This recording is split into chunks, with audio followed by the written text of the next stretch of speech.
Mabel. Yeah. Mabel from Guangzhou. Guangzhou. Guangzhou. Yeah, I know it's a bit difficult. To give some like reference, like that's by Hong Kong, right? Yeah. About how far away? So you can take the train. The train is like 2 hours, but now there is a speed train which only takes 1 hour. You are a sourcing agent. Some people call a virtual assistant. Apart from sourcing for people that are looking for products to put on Amazon, eBay, Etsy, Poshmark, etc., you also do interpreting services as well, like negotiation between buyers and factory owners or factory agents. Also, you provide quality control.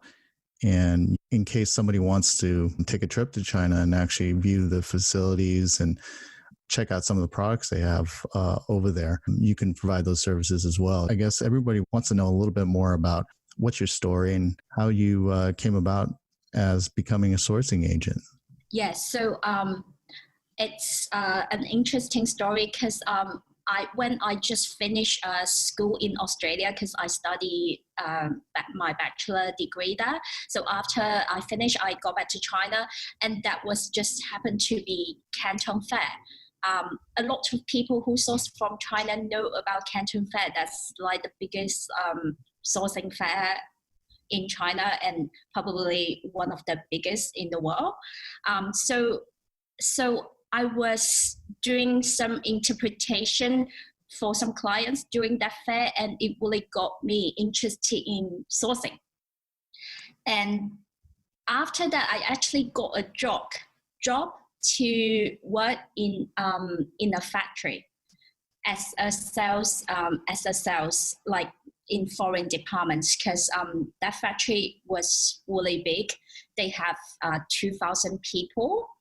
And all they do is to make the product and export overseas. They don't even sell in China. So with that opportunity, I was able to travel to US for the magic shows, and also Düsseldorf, like Germany, for some trade shows. And also like we were also like having exhibitions at the Canton Fair as well. So like with that opportunity, I was able to see a lot like as a seller. So what kind of products were you selling when you were working at the factory? So that factory only do denim. Denim? Yeah. Like jeans and stuff like that? Yes, clothing? jackets, but only denim. They were so specialized in that, yeah. So I just learned a lot from there. And after I quit that job, I started to work as a sourcing agent because I have like seen what the client wants when I was working that job, and also I know what a factory is like because I was working in the factory. How long have you been a sourcing agent? I've been doing that for about 10 years. It's a long time. In the 10 years, where have most of your clients come from? Most of my clients are from like Germany, US, Australia, mostly the English speaking part of the world. Normally, what kind of products are you sourcing, and what products do you normally source? I would mostly tell people that I source everything, but not like machineries. And the products I normally source are clothing, like beauty stuff, like the eyelashes, and like daily commodity. I've sourced some like napkins, toilet papers as well to Africa.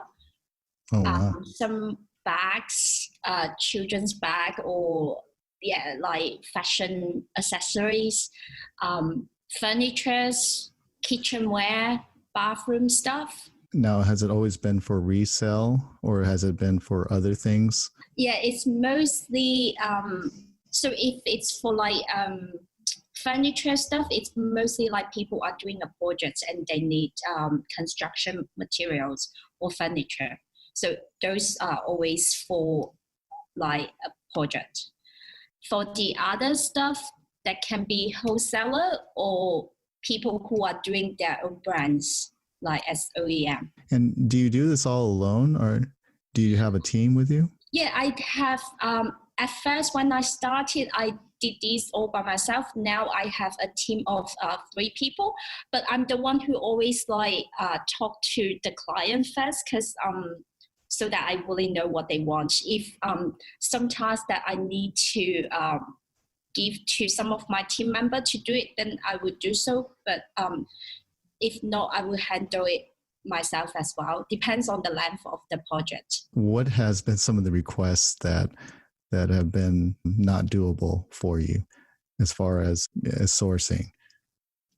I think not doable, as like maybe some clients would want something in a small quantity, and it's either quantity or price, like from the point of the clients, because if the quantity is too small, the factories can't do it. And if they have like a target price which normally don't meet the average price of the manufacturer, like it's hard to find the suppliers for them as well. So it's good that if someone have like a realistic target price and come to me, so that I can find the best supplier for them. And also I've seen some changes since during the last 10 years, because when I first started, the quantity of all these Chinese factories has really high requirement, like 1,000, 2,000. But nowadays, since I think because of the e-commerce, Chinese suppliers actually, they are moving along with the requirements of the clients. So now I can see that the requirement of the quantity has been dropped. Like you can easily do something like 300 or 500 pieces for each style of your clothes or something like that. Like it's Chinese manufacturers have been became more flexible in that way to meet the demands of the clients. So you bring an interesting point. You're talking about when you order from China, it's not as easy as, okay, like ordering something from Amazon, like you're ordering something in a quantity of 1 or 2. You have to order in bulk. Yes, like that, it's more like when you are doing your own brand. If you want to put your label on, the requirement of the quantity, was really high and now has reduced.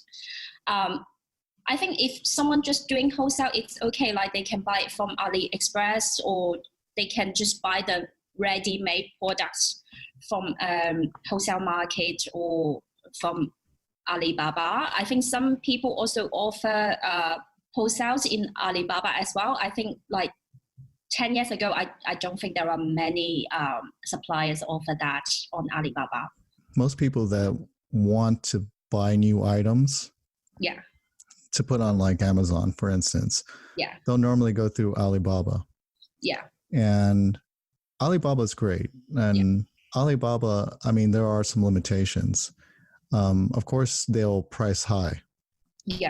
What does your services do as far as price and negotiations and things like that, as far as customization of a product? Can you talk a little bit more about that? Yeah, sure. So I do most of the, like my clients were most of my clients, they have a shop, they have retails. So like they like a brick and mortar? They didn't have like an e-commerce store or something. That's why like it had a higher requirement of the quantity as well. But since now a lot of people are doing e-commerce, that's why the quantity has been reduced. A lot of them, they just want to order small quantity and want to see whether this product is selling at first. So what you're saying is because of the e-commerce, minimum quantity orders, or MOQ has dropped to accommodate sellers. Yes. It's probably a good time to be in the e-commerce because of that. Yes, I can see the change like started 5 years ago. Yeah. Now, that makes it easier for you to negotiate a better price because of that. Yes or no? I mean, that has been the change, but also China is always like the more quantity, the better price. So the more you buy, the better the price Yeah. you're going to get. That's Yeah. just the bottom line, pretty much. Yeah. Yeah. I normally just contact a bunch of suppliers, maybe like even 40 to 50 to find the best three suppliers to show it to my client. Now, is it true that if you're a foreigner and you're contacting someone from China, you're more likely to get a higher price? Is that true than someone that is Chinese and contacting? Is that something that's real, or is that just myth? I wouldn't say a definitely yes. I really think depends on the company. I don't think every customer contact a Chinese factory and they would literally give you a higher price on purpose. Well, and it's kind of like, I'm asking you to kind of like speak for like every, factory out there. And, you probably don't know, but just if you had the feeling and stuff like that. Yeah. I know that's a lot of fear from a lot of Americans. Mm-hmm. They have that fear of like, well, I'm getting this higher price just because I'm an American. I know if I had somebody that spoke Chinese or was Chinese, Yeah. they're going to get a better price and they're going to get a better deal, because for resellers, that's where the profit begins, is when you source. Yeah. And if we get the best possible price sourcing, we're going to get the best possible profit. And that's just where it's at. Yeah. So I just kind of find that kind of interesting that you would say that, that's non-existent, but maybe because also I'm Chinese, so well, yeah. So I don't have a comparison. But it is interesting to see your point of view on that, because I know that I had that fear when I was starting on Alibaba, the messaging system that Alibaba has, some of the restrictions that you have in China. Yeah. Can you talk a little bit about the communication with foreigners and, yourself, and how you deal with that? And for communication, I prefer to use email myself. I mean, Skype is fine. Sometimes you can do a quick chat on Skype to see what the client wants, and they can also see you what you can offer. But I do think communicating on email is the best way for me, because I can always go back to the email and check the previous conversation and messages. For the interpreter service, it was so busy during the Canton Fair, because the Canton Fair was on October. So, and each phase was 5 days. So, me and my team were getting the clients and send them to the Canton Fair, and some of us taking them to the factories as well. So it was quite a good trip. So that's interpreter service. It's most required during the Canton Fair time. And during the year, maybe from time to time, some people also come to Guangzhou to visit, but just not as busy as Canton Fair. And for Chinese suppliers, I also prefer to talk to them on email, or even just stay on Alibaba. I would literally like to move on to email if they are the ones that I'm looking for. But if it's not, I just want to stay on Alibaba. That's fine. WeChat, right? I don't know if you know the app WeChat, but since everyone use WeChat in China, literally they know that I'm Chinese when I talk to them, and everyone asks me to add them on WeChat, but I can't. I talk to so many suppliers every day. I can't add every of them. I just have to tell them that I'm sorry, I only use email for communication. But of course, like if I'm already buying from some of the suppliers, I don't mind to add them on WeChat because it is a faster communication. But just like potential suppliers, I just like prefer to stay on email. Well, you also have WhatsApp too, Yeah. for communication too. I know that because they have the virtual cards and stuff. I get left a lot of those.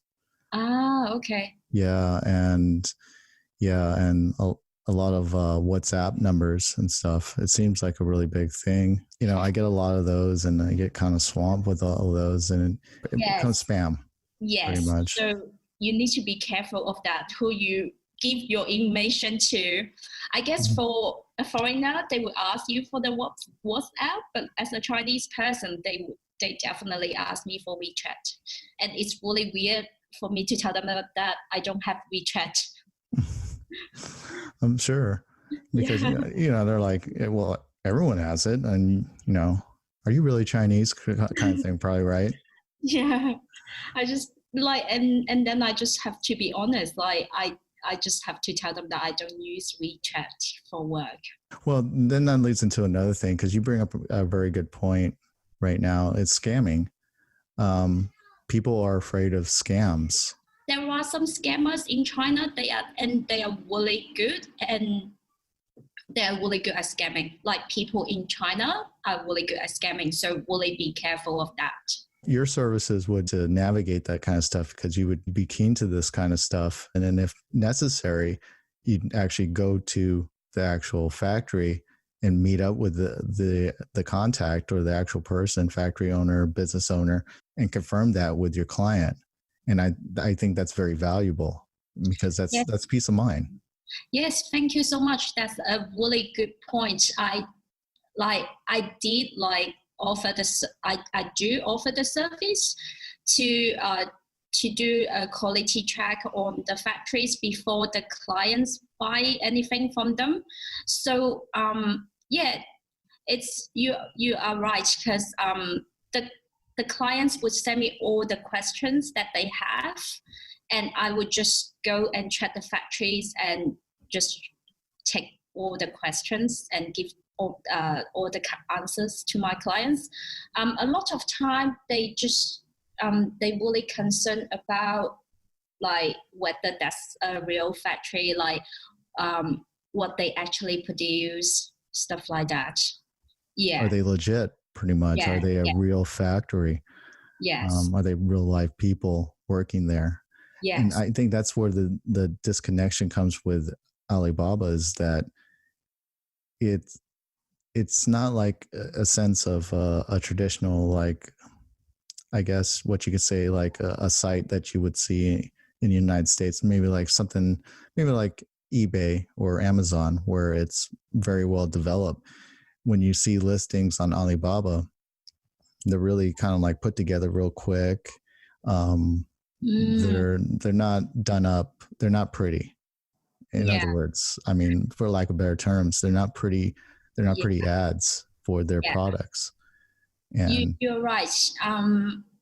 Also, I think that's a thing like with Chinese as well. Like a lot of Chinese companies don't know how to do marketing, so that's what they have.